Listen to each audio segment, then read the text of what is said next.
Good morning, South Florida. Welcome to another edition of UM's Frost Jazz Hour, right here on WDNA 88.9 FM, the home of serious jazz. My name is Chuck Bergeron. Good morning, everybody. Thanks for tuning into the program. A very special welcome to our live studio audience. Woo.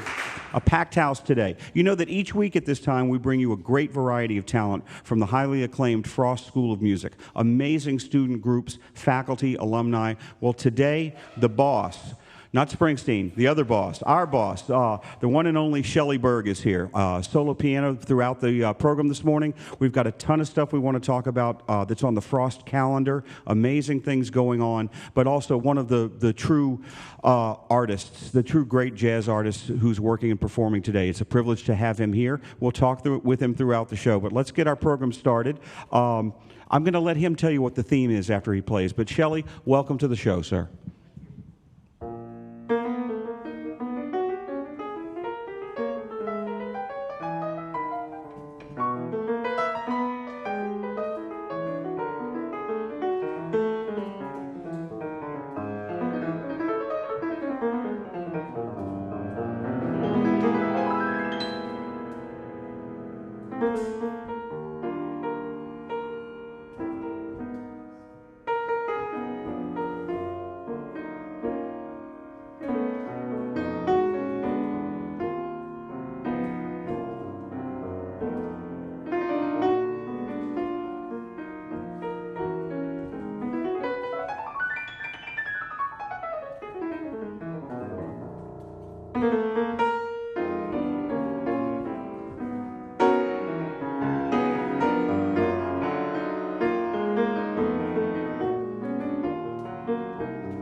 It's nice. You're listening this morning to the artistry of the great Shelly Berg. For those of you who are not aware, you know that Shelly is a world-famous jazz pianist and multiple Grammy-nominated artist as a player and a writer and arranger, but he is also the dean of the Frost School of Music.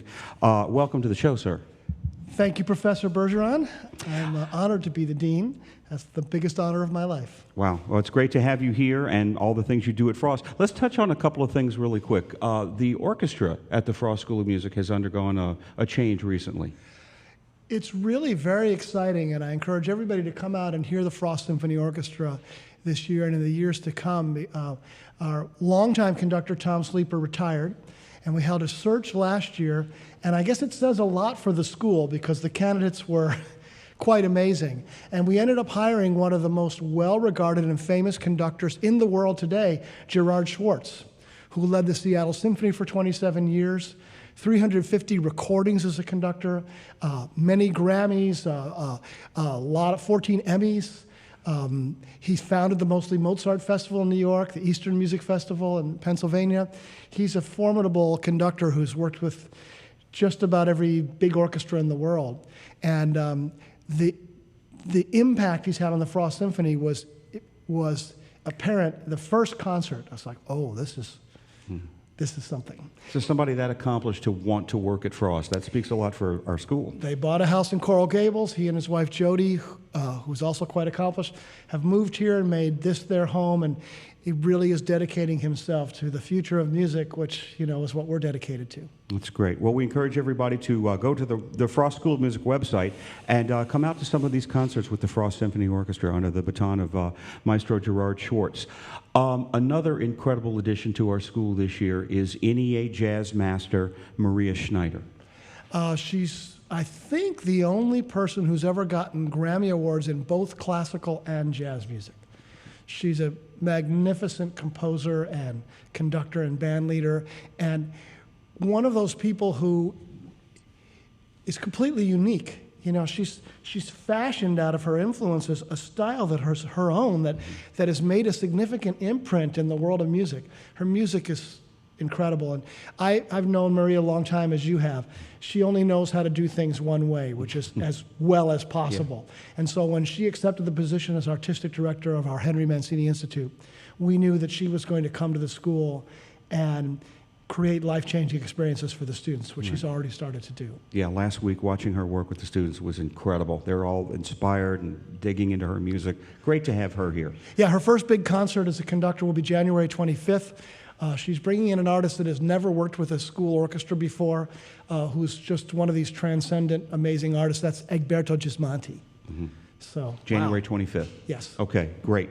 Another couple of things. The Jazz Roots series, to which I think you're the director of that. Big concert coming up November the 1st. Yes, I'm the artistic director of Jazz Roots, which is really an important thing for me because it was founded by my really good friend Larry Rosen, and when he passed away, it was really important to keep it going in his vision. Mm-hmm. And so we were able to get a sponsor for the underwriter for the series this year, EFG, which is a financial services company. They sponsor the London Jazz Festival, and they say jazz is good for their clients. So they also have Latin American clients, Miami clients, and so they said, can we do something in Miami? And I said, why, yes, you could sponsor Jazz Roots. And so the first concert is called British Invasion Latin Style. So we'll have the Henry Mancini Institute Orchestra, 80 plus of our students, along with Jose Feliciano, Arturo Sandoval, Lucy Woodward, the great singer with Snarky Puppy and Charlie Hunter, our own Kate Reed, who's on our faculty, Fantine, another amazing singer, and the saxophonist with the Rolling Stones, a pretty good British band, Tim Reese. So we'll do music from Edward Elgar to Ray Noble to the Beatles to the Stones to, Amy Winehouse. It's all done with Latin American beats and a full orchestra. It should be an amazing concert, like nothing you've ever seen. November 1st at the Arts Center. November 1st in the Adrian Arts Center. British Invasion, great. You're working on a theme today in the pieces you selected to perform. My theme for today, since we're all about education, is to play pieces that I associate with my mentors. I don't know of a great musician or a great anything that hasn't had a lot of mentors in their life. And so my first mentor was my father, who was a wonderful jazz trumpeter. And every time we were ever together, we played music together, including the last time I was ever with him before he passed away. And there are certain songs that just kind of stand out in my mind because we would always play them. If we were playing for 15, 20, 30 minutes, there were certain songs we always played. And I toyed between, should I play Willow Weep for Me or You Go to My Head? Because those are two that really stick out in my mind. I decided to play You Go to My Head. And so that's the first thing that I did today. And who's our next mentor? I think it should be Bill Watrous. Okay. You worked with him for a long time? 20 years I was in Bill Watrous' band, arguably the greatest trombonist of his time. And I was teaching at a community college in the 1980s in Pasadena, Texas. And Bill Watrous came in as a guest artist with my school big band. And the students went to him, because I never played on the school concerts. They went to him and said, Mr. Watrous, our band director's a very good pianist. Maybe you should play with him. So on the concert, he said, I hear your director's a pretty good piano player. Why don't you play something with me? So we played Just Friends. Okay. And then he started hiring me. So the first person who really believed in me as a jazz pianist on a national level was the great trombonist Bill Watrous. And in 20 years of playing with him, I never ceased to be amazed by him. And before every concert, he'd say, okay, let's see who gets the brass ring tonight. And at the end of the night, he'd say, okay, you got the brass ring. But usually it was me saying, Bill, you got the brass ring. But he taught me a new song just about every time we played together. Okay. And so one of the songs that I'd never played before was Indian Summer. Until I played it with Bill, and we ended up putting it on our first record together, which was an album we did called Bonafide in the 80s. And so I thought, in tribute to Bill, who we lost in the last year, tragically, I would play a song that he taught me, Indian Summer. Great. Wonderful. While Shelly gets back to the piano, I just want to take a quick second. We'd like to thank everyone in the South Florida community. This past Saturday night, we gave a benefit concert at the Frost School for the victims of Hurricane Dorian in the Bahamas. And Gusman Hall was packed. A very special thank you to Patricia San Pedro, our Director of Marketing, for just reaching out to the community. But also, a very special thanks to all of you who came out. It was maybe the most eclectic program of music of the last year, and definitely the longest. But everybody had a great time. We raised a lot of money, and thank you all for being a part of that. We appreciate that, and look for that to possibly become an annual event. All right? But now back to more music on the Frost Jazz Hour.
We're going to take a brief pause for the cause. We will be back with more great music from the legendary Shelly Berg right after these announcements.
And we're back this morning. Our very special guest, of course, is the Dean of the Frost School of Music, Shelly Berg.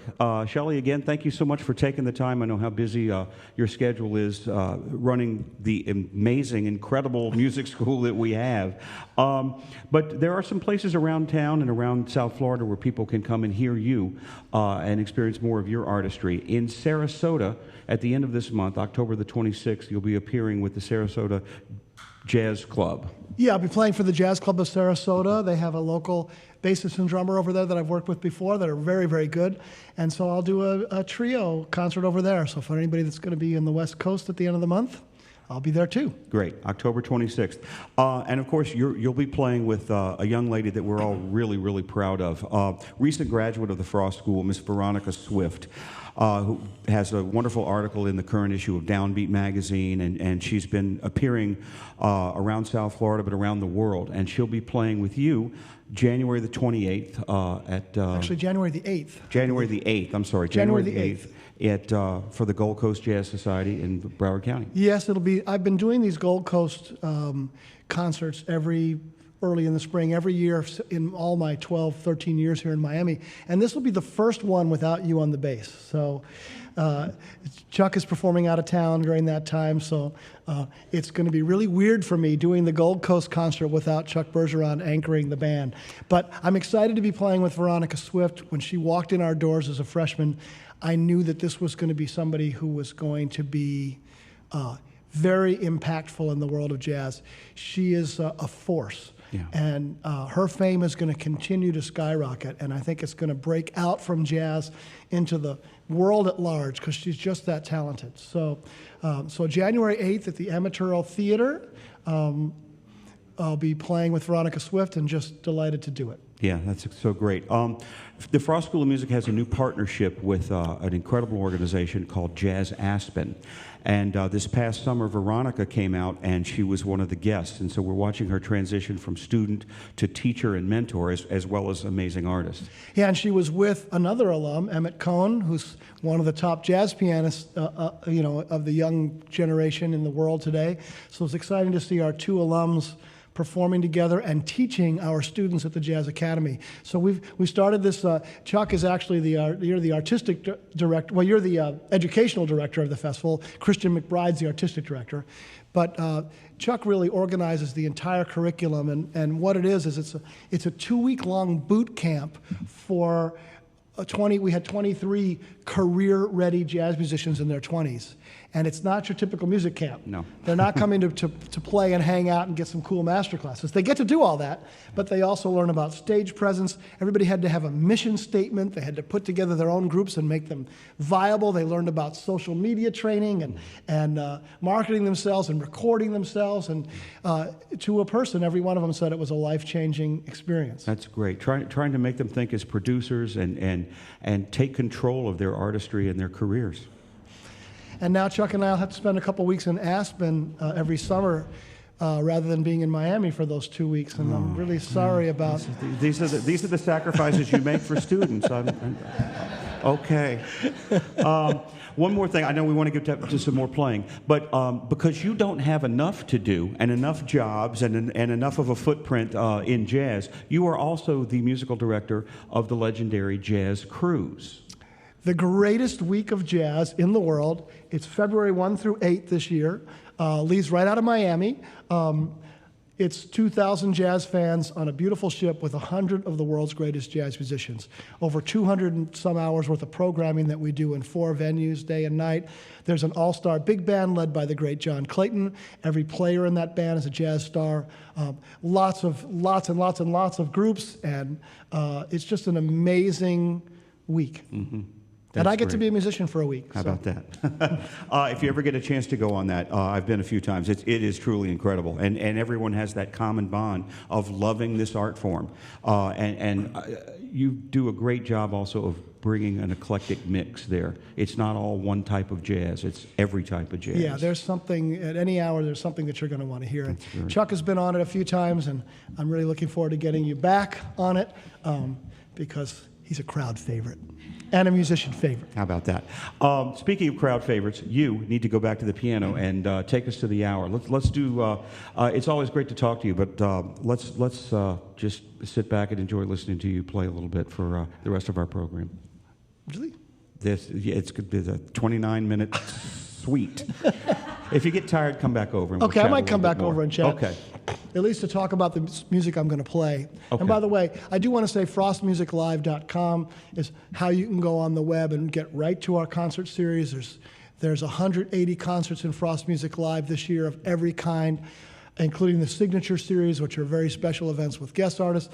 And then you can also get to all the student recitals and everything else, and you add it all up, it's over 300 performances that you can go to. So, wow, tremendous. The next thing I'm going to play, I worked my way through college playing in a band. So I joined this band when I was 18, just before my sophomore year, and I stayed in the band. We worked 6 nights a week. We were never off. 6 nights a week, right through my undergraduate and my graduate degree. So school every day, playing in this band every night, and that was my second education. The band leader was a guy who I still stay in touch with. I still remember his phone number from the 1970s, you know. It's a guy named Larry Martinez.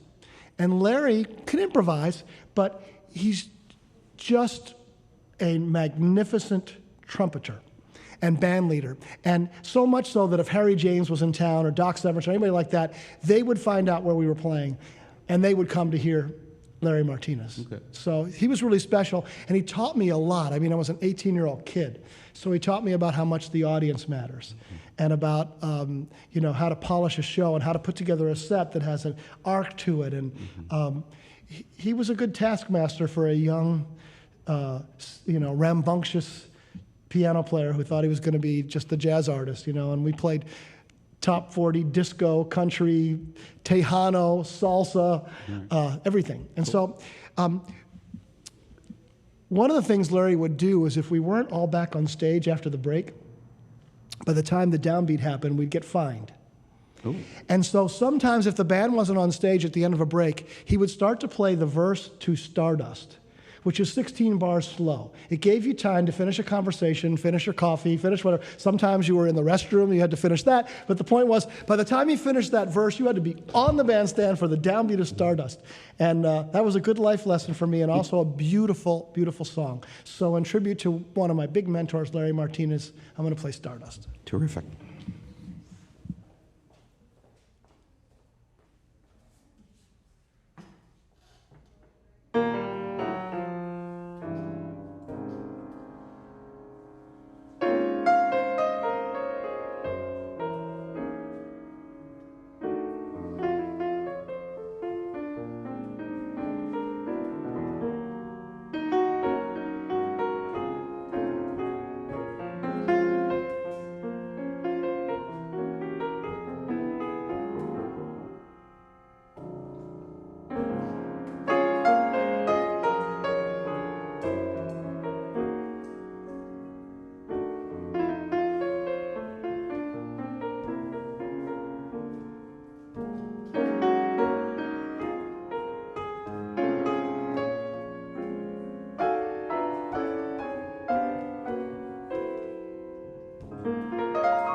Yeah, come sit down. You need a break after that. Yeah, you need a rest. You need a A union little heavy break. breathing into the mic. So Larry Martinez never gave us that long on the verse to get to the bandstand. He always played it much quicker than that. But I always made it. Okay. 5 years with him, I always made it. And that next song was one that I recorded with an amazing guy who made his living and made a very good living, had a nice yacht and a nice house, made most of his living as a jazz euphonium artist.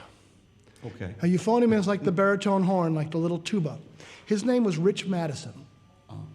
And Rich was, for many years, the head of improv teaching at the University of North Texas, and then moved to University of North Florida, where he started a program there. And he taught so many musicians how to improvise that the last 30 years of his life, he had students everywhere teaching in schools, and every week some former student was bringing him to perform at a jazz festival.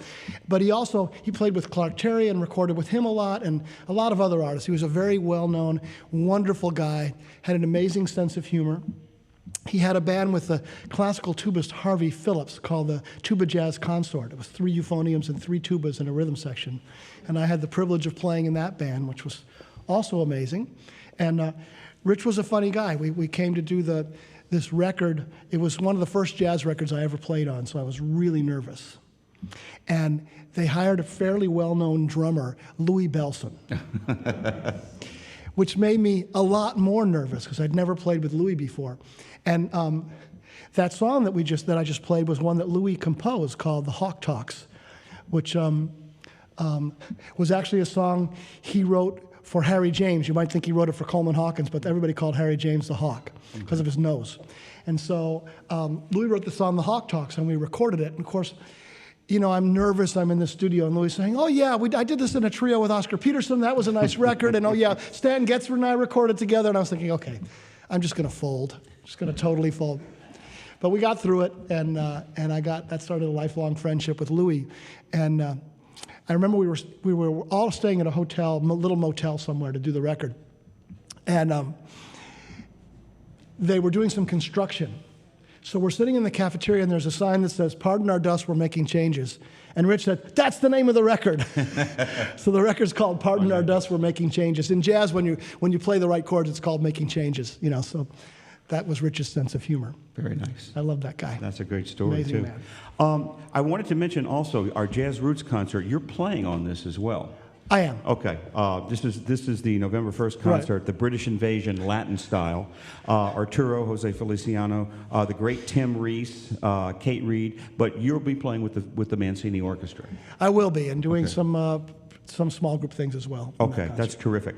Another thing I wanted to mention real quick is your album that's out now, Gershwin Reimagined, doing really well. It's a British time for me. This is the record is Gershwin Reimagined, an American in London, because I recorded with the Royal Philharmonic Orchestra in the famed Air Studios, and then we played a concert in Cadogan Hall, which is where the Royal Phil has their season, and got to record Rhapsody in Blue and some other things, kind of a life dream, and came out on Decca Universal, so on a major label, and made the top 20 of the classical charts, which I'd never done before. So that was all exciting. That's great. And what makes that unique to you is all those cadenzas. That's where you can bring your own personality, your own improvisation. Yeah, so Rhapsody in Blue, I play the entire piece, and even the cadenzas that Gershwin wrote. The cadenzas are the little places where the piano gets to just go off by himself. But in each of the cadenzas, suddenly bass and drums appear, and there's a jazz trio playing on those themes from Rhapsody in Blue, because there's 3 really iconic themes in Rhapsody in Blue, right? There's the United Airlines theme, right. And there's the big ballad, and there's also so we take those 3 themes, and the trio gets to play on those.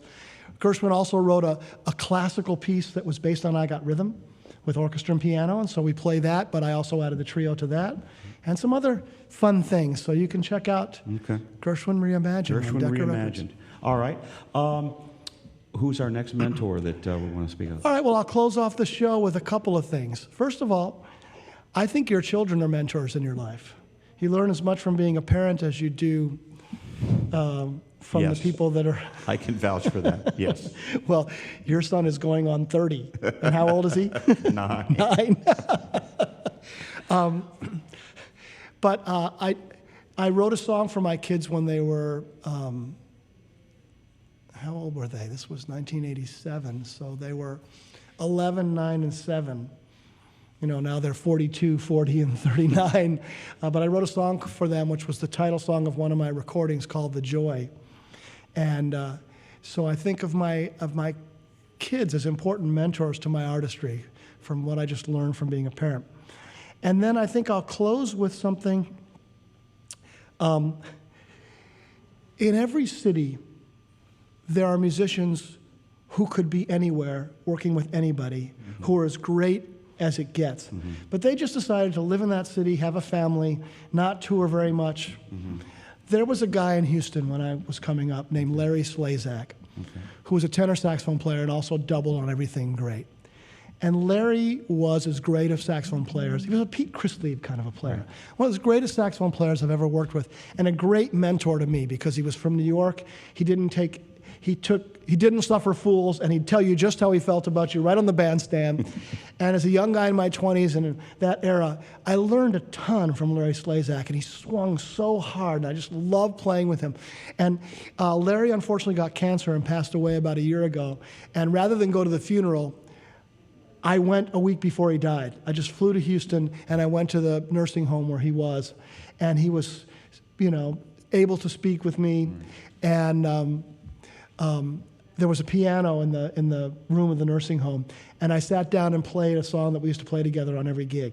Cool. A couple songs that we played together on every gig. One was "Beautiful Friendship," which is really fitting, right? And another one, Larry liked to find unusual songs too, was a song, I think it's from Oklahoma, called "I'm in Love with a Wonderful Guy."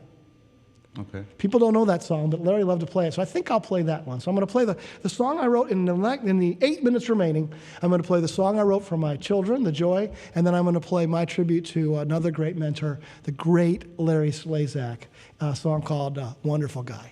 Terrific, terrific. And once again, how about a hand for the great Shelly Berg?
All right, Rogers and Hammerstein. Thank you so much for sharing that with us. I'm in love with a wonderful man. Wonderful guy. Okay, a wonderful guy, okay, from Oklahoma.